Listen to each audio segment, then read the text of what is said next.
My first boyfriend was with the disadvantaged student whom my family was financially supporting. Following our high school final exams, we intended to run away together, but tragically, we were involved in a car crash en route to the airport. The unfortunate student perished instantly. My first love suffered from amnesia and no longer remembered her, asserting that I was the only person he ever loved. During the 3rd year of our marriage, he assumed control of my family's enterprise, which eventually led to its collapse. A blood debt must be settled with blood. Feeling completely despairing, I leapt from a high-rise building. Upon regaining consciousness, I found myself back at the age of 19, returning to the day when Jack confessed his feelings for Amy. "Amy, just one more kiss, please," he pleaded, and I knew there was no chance. In the dimly lit room, Jack held the girl he loved, requesting a kiss. I stood in the doorway, slightly astonished. I hadn't anticipated witnessing such a moment immediately after my return. Amy glanced up at me, visibly terrified. She swiftly pushed Jack away and stammered, "Jane, I just got some dust in my eye," adding that Jack was merely helping her clear it. She was frightened of my presence. After all, Jack was my first love and was likely to become my fiancé in the future. Amy was merely the impoverished student my family was sponsoring. I offered a slight smile and shut the door, dismissing the situation. "It's nothing, you two continue," I said. Amy was so distressed that she began to cry. Jack despised seeing her in tears, so he pursued me and pulled me aside. He murmured angrily into my ear, "Jane, there's no way I could ever like you. Behave yourself, and if you cause Amy any trouble behind her back, I won't tolerate it." I looked up at him and challenged, "If I don't behave, what will you do?" In my previous life, I had always been submissive. Jack often showed a bad attitude towards me, knowing how much I adored him. This was the first instance I stood up to him. He paused, glaring at me. "Then I'll never speak to you again." "Is that so?" I nodded thoughtfully. Understood. Jack and I had grown up together, and I had always aspired to be his bride. However, he developed feelings for Amy and was willing to do anything to be with her, including dropping out of school, going on hunger strikes, and threatening to end his life. Despite all this, the Smith family never approved of their relationship. Jack's parents insisted that he marry someone with a similar background to theirs. With no alternative, they decided to elope. It was pouring rain when they were involved in the accident on their way to the airport. Amy died instantly, while Jack was severely injured and rushed to the hospital. Upon waking, Jack had suffered a head injury from the crash and, surprisingly, had forgotten about Amy. He declared that I was the one he truly loved. After his discharge from the hospital, he pursued me relentlessly, confessing his love 3 times. I rejected him the first 2 times, fearing that one day he might remember everything about Amy and resent me for taking advantage of his condition. On the day Jack proposed for the 3rd time, it was my 26th birthday, and I was on a business trip in Los Angeles. He flew in, spending a fortune to arrange fireworks at the harbor for me. "Jane, you always say I'm not in love with you. But after much thought, I want to tell you that even if I once loved someone else now, the only person I love is you." The summer breeze tousled my hair as he looked down at me, his eyes reflecting the falling fireworks. By that time, I had loved Jack for 12 years, and it had been 7 years since the car accident. I'm not a greedy person. Allowing myself one indulgence shouldn't lead to disaster, right? With that thought, I allowed myself to hold Jack's hand. Then, he plunged me into hell. After our wedding, our family's business dealings became even more intertwined. In our 3rd year of marriage, Jack persuaded my father to invest in a parcel of land. Once all our funds were committed, he informed my father that the land was non-developable. My father had a heart attack from the stress and never recovered. I confronted Jack, demanding to know why. He laughed, but his eyes showed no mirth. "Because you killed Amy." A blood debt must be repaid with blood. I was stunned. Only then did I realize that Jack had never lost his memory. He had blamed me for Amy's death and had been lying in wait for years, deceiving everyone to avenge her one day. "Isn't your brother's baby less than a month old?" Jack lit a cigarette, looking at me indifferently. "If you die, I'll let your brother's family live. How does that sound?" I complied with his demand and jumped from the building. As I was falling, a detail I had overlooked suddenly came to mind. Amy and I shared the same birthday. Those fireworks at the harbor years ago were never intended for me.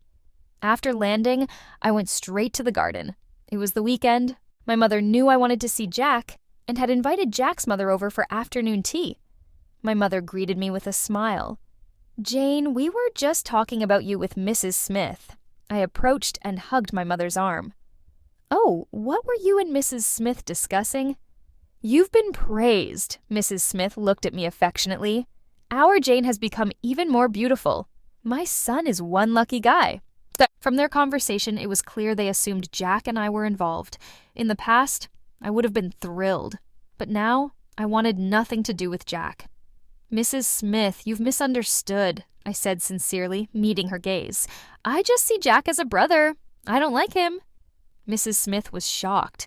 She had always liked me, hoping Jack and I would be together. "Jane, why don't you like Jack? Be honest with me. Did Jack bully you? I'll give him a piece of my mind." "No, not at all. I looked up and saw Jack approaching." I smiled. "Jack hasn't bullied me. I really don't like him. And with finals approaching, I just want to focus on my studies." Jack abruptly stopped and stared at me in silence, his eyes filled with surprise. Jack and Amy had developed a passionate relationship. They were inseparable even in school, and everyone knew they were a couple. Fortunately, their academic performance remained strong, so the teachers ignored their relationship. I had believed Jack and Amy were truly in love until I went to purchase some study guides and accidentally saw Amy sharing an ice cream cone with another man. He looked somewhat familiar. Dressed in a suit, he appeared only a few years older than Amy. He asked her, "Does Jack's mother know about your relationship? Has she reacted?" Amy shook her head. "Jack has kept it a secret from his mother. He wants to wait until after the college entrance exams to go public." The man suddenly became angry and pushed Amy away. He sneered at her, saying, "After my exams, once I'm done, the Smiths plan to have me engaged to Jane. What about you then?" Amy didn't get upset. Instead, she gently embraced his waist and comforted him. "Alex, don't be mad. I'll figure something out. I'll help you get everything you want." Alex, no wonder he seemed familiar. I recognized him from a past life. He was Jack's half-brother, raised in the countryside. Last time, Jack, with my family's assistance, had taken over the Smith family company, while Alex, failing in the power struggle, was expelled from the city. I never expected Amy to know him.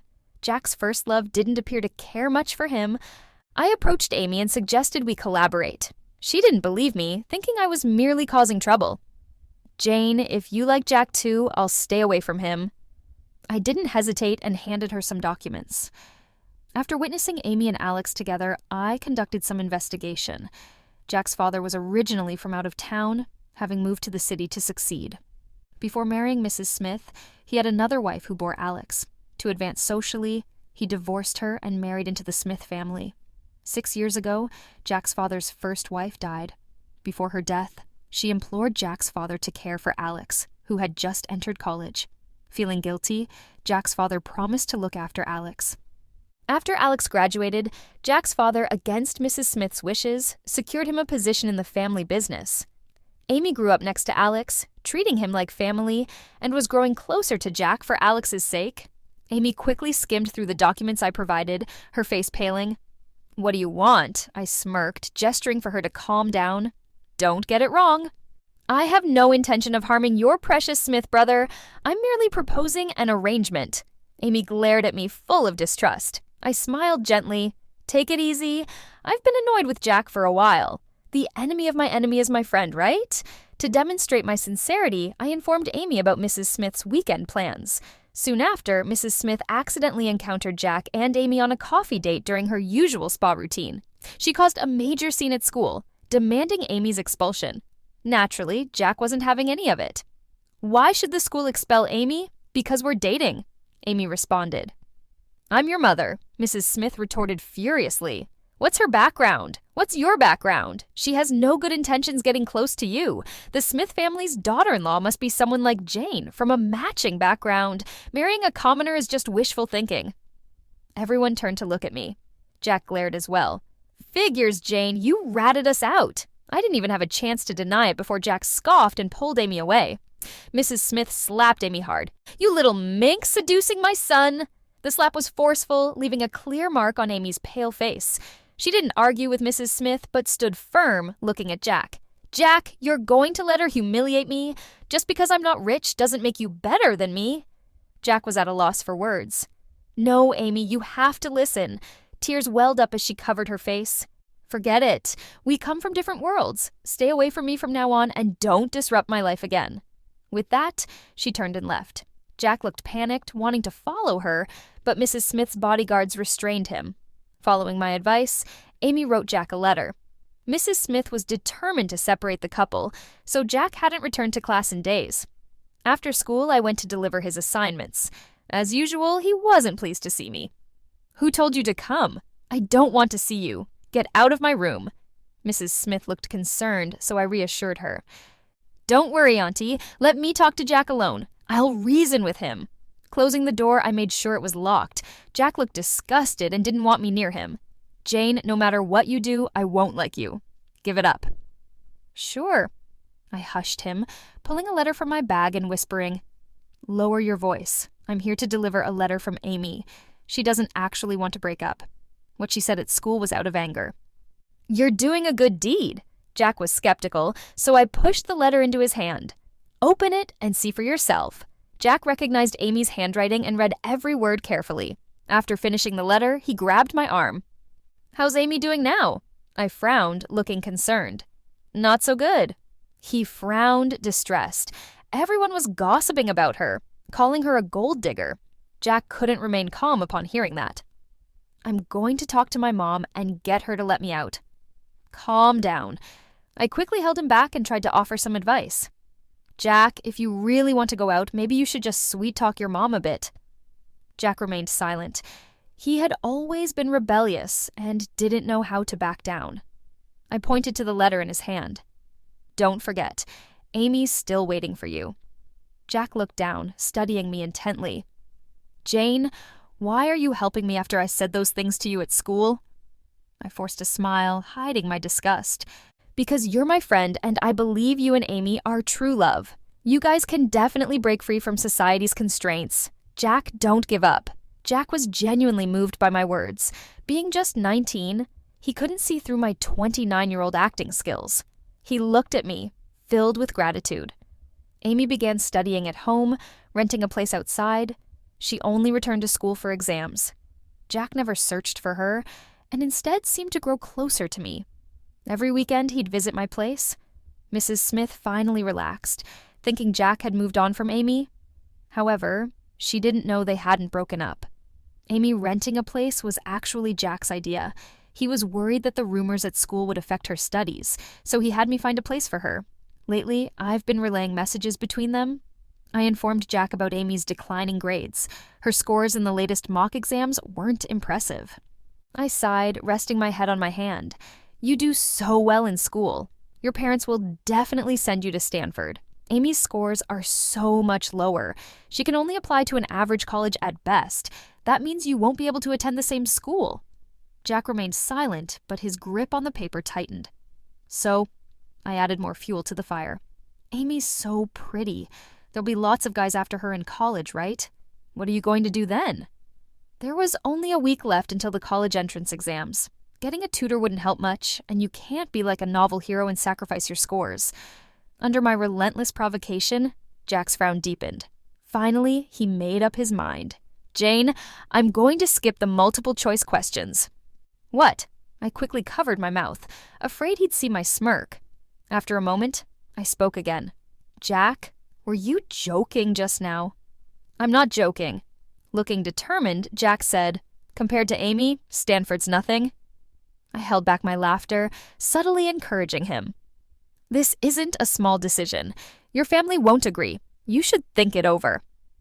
"No need." Jack, with his rebellious nature, hated being doubted.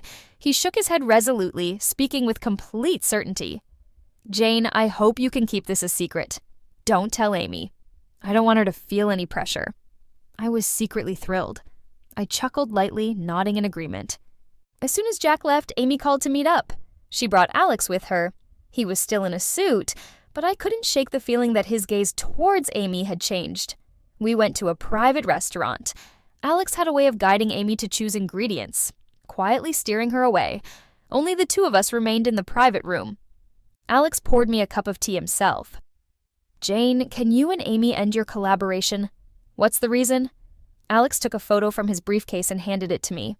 I looked at it. A cold chill ran down my spine.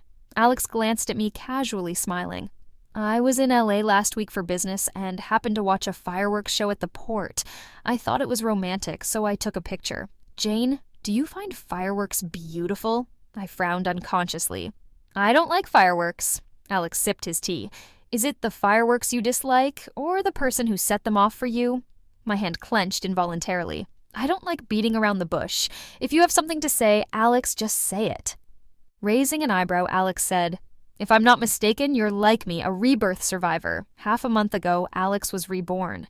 In his last life, to get back at Jack's parents, he used Amy, which ultimately led to her death. After being expelled from the company by Jack, he developed a terminal illness and died just half a year after me. Driven by hatred, he couldn't see clearly until Amy died that she was more important than power or status. Maybe his obsession was too deep, and that's why he was reborn. After being reborn, I noticed some things were different from the last time, but I couldn't pinpoint why until I saw you working with Amy. Then I realized you were the reason things changed. This time around, you don't like Jack anymore." I took a sip of tea, bitterness spreading in my mouth. No matter how strong the love, it should fade when faced with a father's killer. When my dad had a heart attack, Jack was right there. He didn't help at all. He even threw my dad's medicine away. Alex said nothing to that, just pursed his lips. I stood up to refill his tea. "You don't want Amy to be at risk again, so you're asking me to stop working with her." "It's not that I don't want Amy to be at risk again, so you're asking me to stop working with her? It's not that I don't want to help, but you were reborn too late. She can't stay out of it now. You know how obsessed Jack can be?" The wind picked up outside. The wind chimes by the window began to ring sharply. Alex glanced at the wind chimes. "What do I need to do to make you satisfied?" I raised an eyebrow slightly. Talking to smart people is such a relief. "If we can't stay out of it, why not ride the wave with me?" Alex fell silent.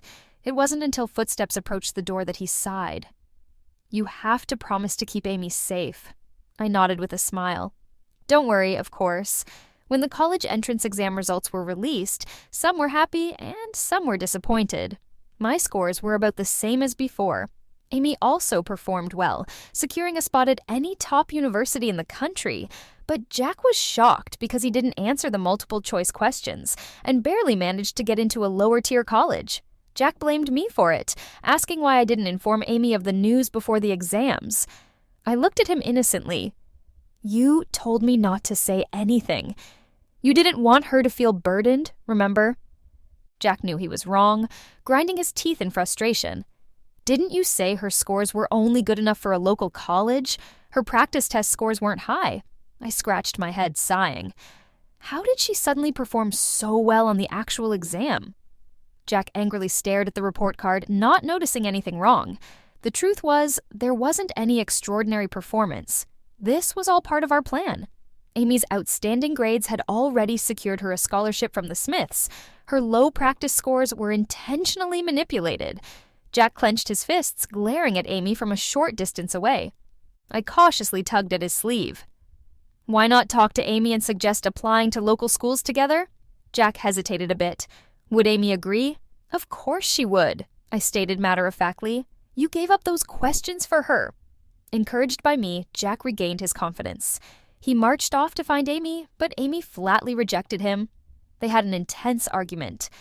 Jack, unable to hold back, revealed that he had sacrificed his scores for Amy, thinking it would touch her. To his surprise, this self-destructive act earned him only a roll of the eyes. For me. "Jack, I never asked you to do that. Stop being melodramatic. Who in their right mind would do something like that?" Jack stood there, stunned. Everyone thought he was out of his mind, giving up his future for uncertain feelings. Once the golden boy, he was now a laughingstock to everyone. This delighted me. Amy eventually chose an overseas university. I only informed Jack about her departure the day before she left.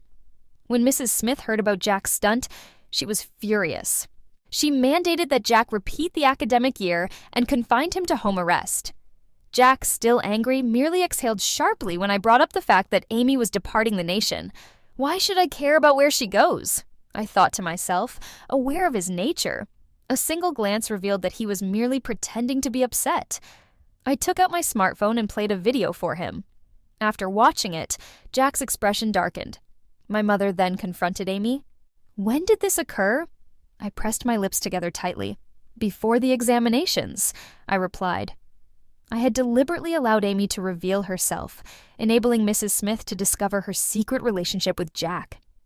Mrs. Smith became furious. As I had expected, she approached Amy, attempting to bribe her into leaving, but they failed to reach an agreement. In the end, Mrs. Smith threw a mug of coffee at Amy to ensure Jack witnessed the incident. I had arranged for someone to record it. "She doesn't despise you. Her pride has merely been wounded," I sincerely suggested to Jack. "If Amy departs and never returns, won't you feel remorse?" Jack stared quietly out the window. He remained silent, but I was certain he had already made up his mind.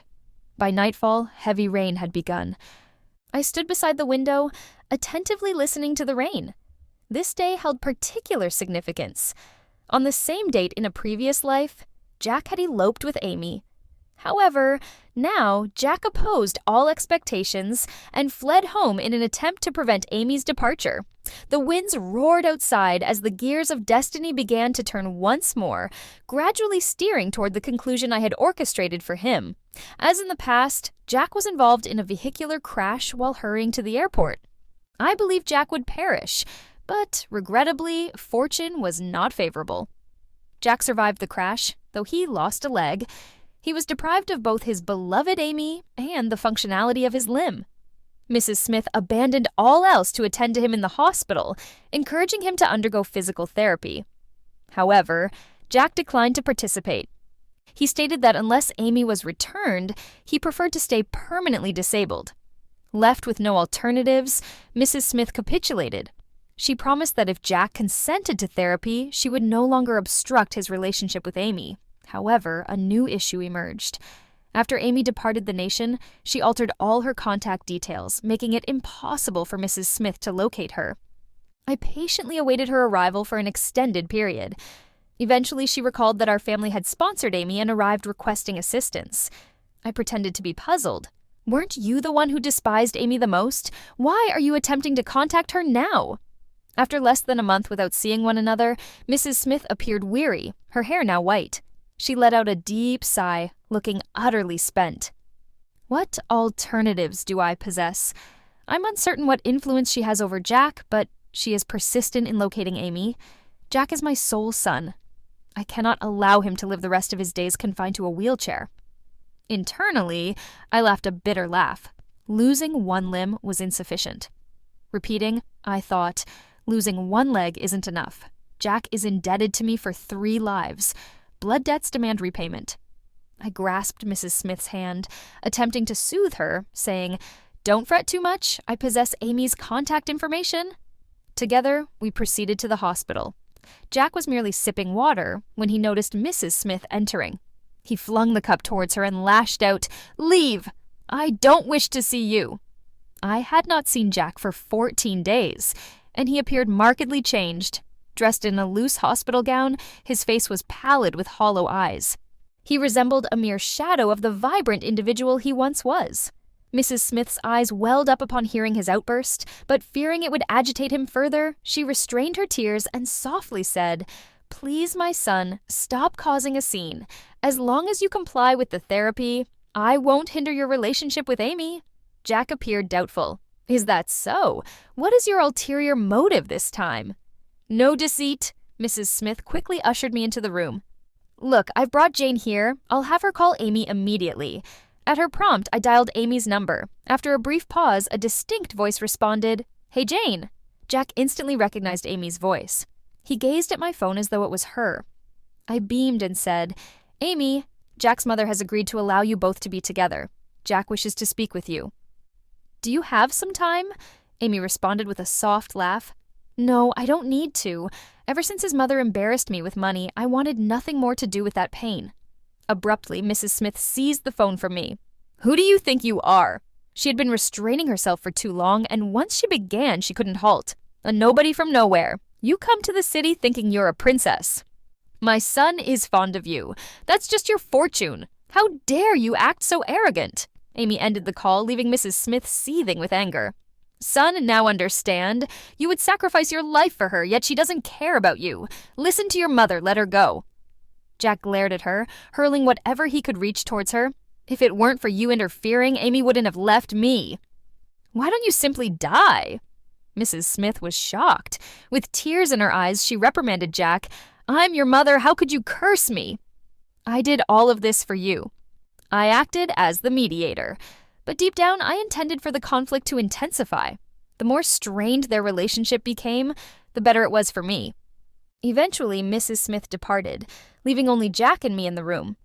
He grasped my hand as though it were his final source of hope.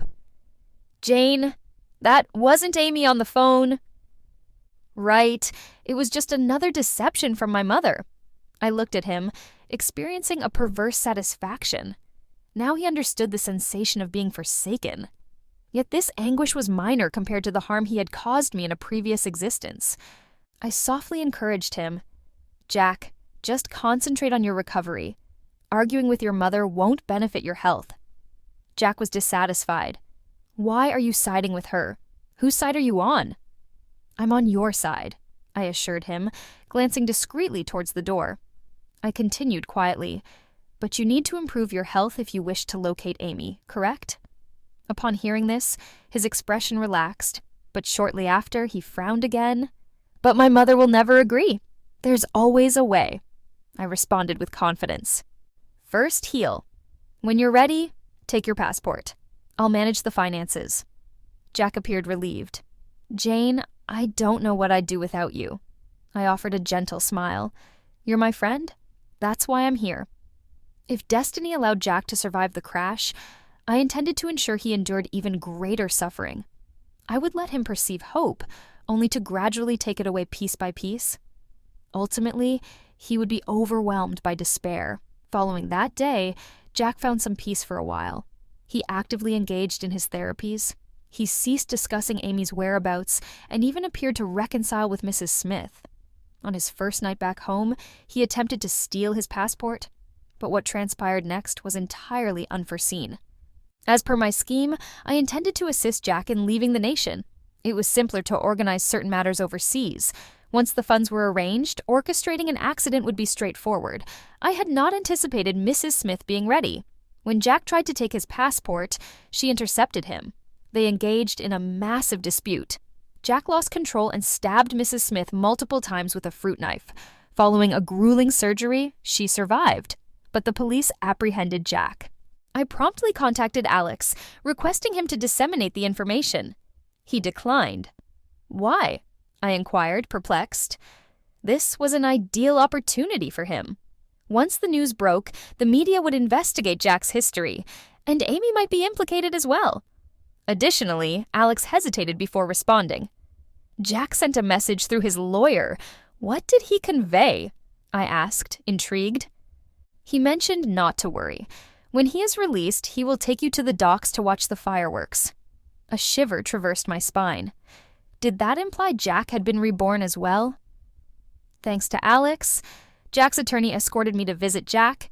He appeared composed, even within the detention facility. There was no trace of anxiety on his visage. However, upon seeing me, his eyes brightened. "Jane, what are you doing here?" he asked. I couldn't articulate my response. I secretly clenched my fist. I had been correct. Jack had also been reborn. The expression in the eyes of someone sheltered differs from that of a person who has battled in the business arena. Jack quickly sensed something was wrong with me. "Jane, don't worry." Fortunately, he was unaware that I had been reborn. He assumed I was merely frightened and gently comforted me. "Don't be scared. I'll be out of here soon," he added. I took a deep breath and informed him that I'd already contacted Amy. Jack's expression immediately darkened. I hurriedly clarified, "Don't worry, I just mentioned that something came up with you." I refrained from adding anything else. "Don't concern yourself with her anymore," Jack stated. His eyes were profound and earnest. She's been conspiring with that despicable Alex for a long time. We have both been deceived. Jane, I am aware of everything you've done for me. Only you genuinely care about me. Once I'm released, I'll repay you." "Repay me?" he responded. "He owes me 3 lives. How does he intend to compensate for that?" My fist was clenched so tightly that my nails penetrated my skin, causing a slight ache. Exiting the detention center, I immediately went to Alex to devise a strategy. The situation was more dire than I had anticipated. Not only had Jack been reborn, but he was also aware of Amy and Alex. This posed a problem for us. Alex frowned.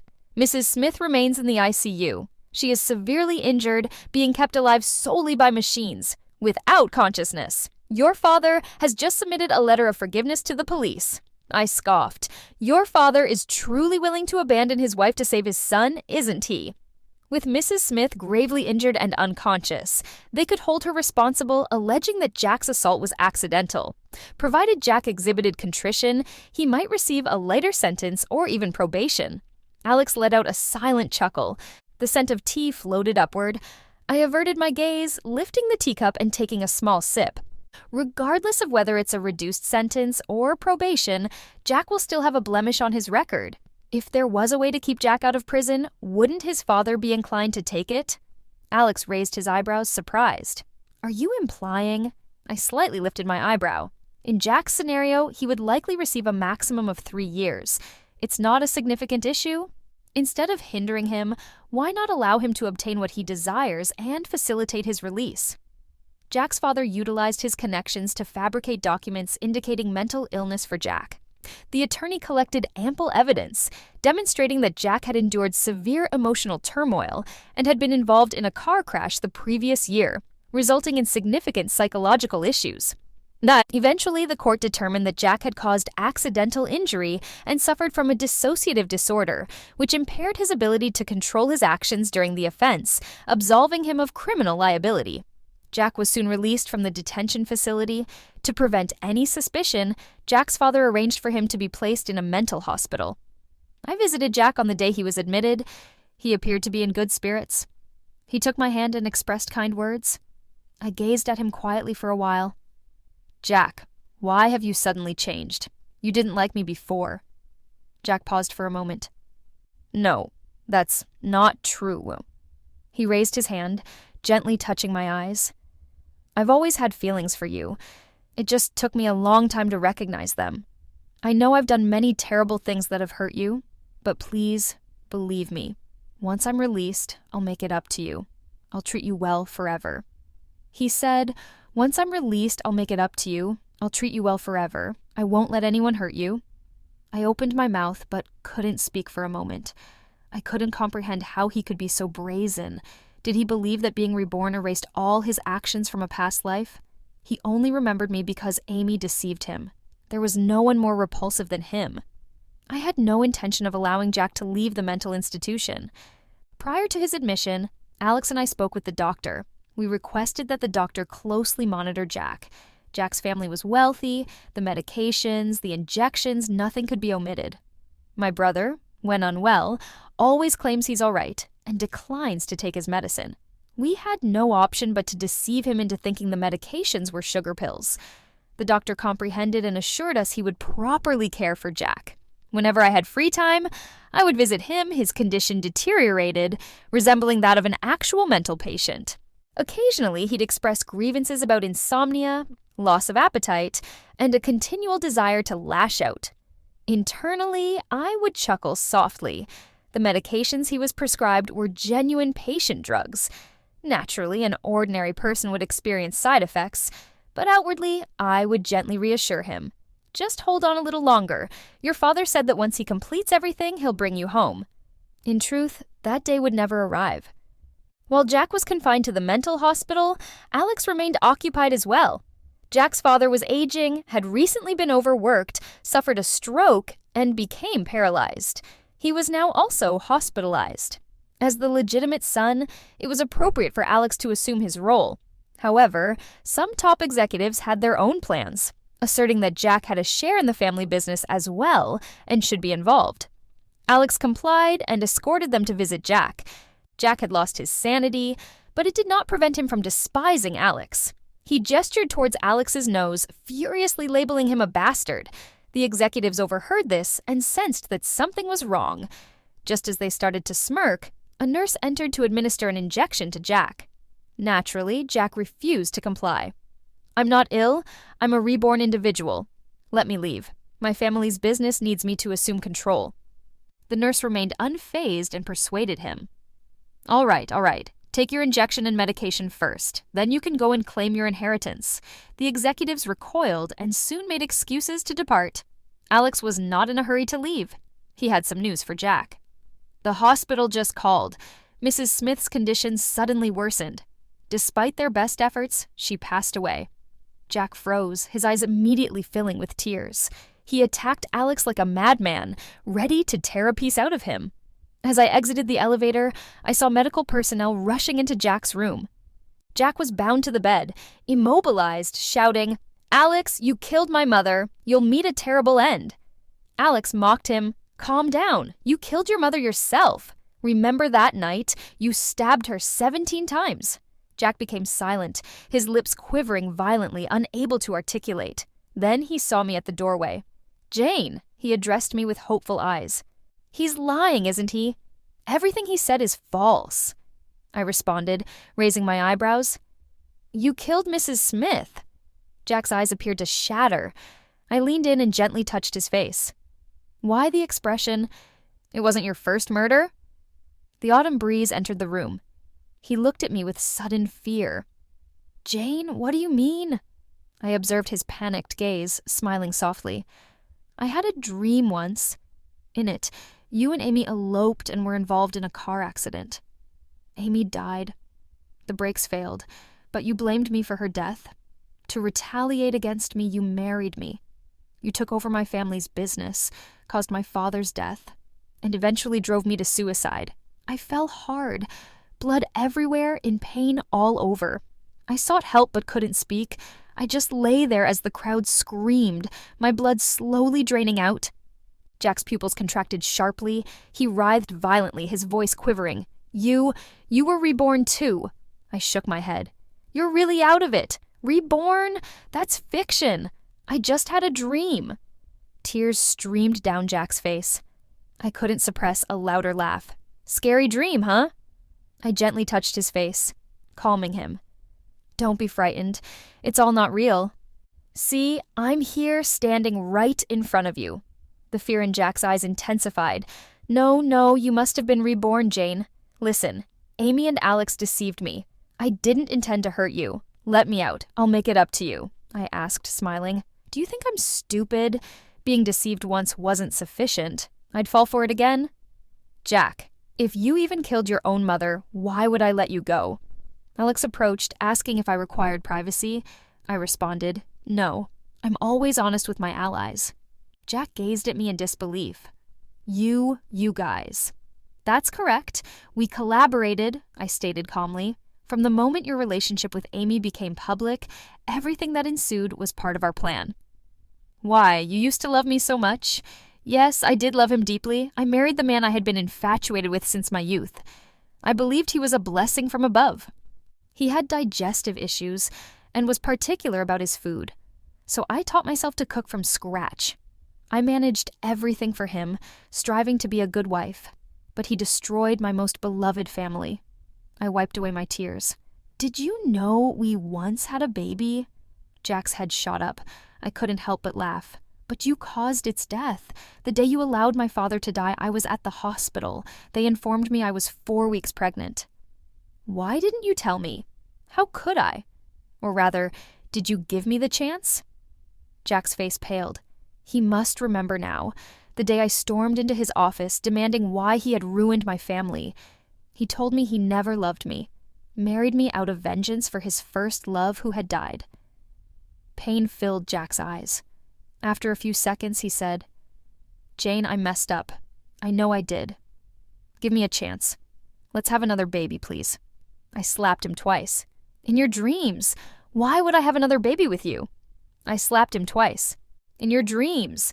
Why would I have a child with you? You're never leaving this room in your life?" Jack pleaded incessantly, noticing that I remained unmoved. His expression grew menacing. "Jane, I'm your man. You can't do this to me. If you won't save me, I'll drag you down with me." I had finished with his performance. He was no longer a danger, just a fish on a chopping block. I smiled at him and remarked, "You're becoming more unhinged by the day. I need to consult the doctor about increasing your medication." 6 months later, Jack died. The hospital staff reported that his condition had continually deteriorated. He was firm in his belief that he was a reborn person. Moreover, he asserted that both Alex and I were reborn as well. Everything he claimed was true, yet no one believed him, leading to his perception as a madman. One evening, he leapt from the hospital roof. They say there was no fear on his face as he jumped, only sheer joy. He even shouted loudly, "I'm going to be reborn soon. Just you wait and see next time." I have no clue if he will have the chance to do it all over again. What I do know is that when Alex informed his father about Jack's demise, his father suffered a heart attack. However, due to the doctor's unwavering efforts, he survived. Alex mentioned that he had committed many wrongdoings in his youth, and thus was fated to witness his loved ones die, which he believes is the most fitting punishment for him. What goes around comes around. He wants him to live a long life, burdened with that guilt indefinitely. On New Year's, our family went to the harbor to watch a fireworks display. The fireworks were brief, but this time, I was with my family.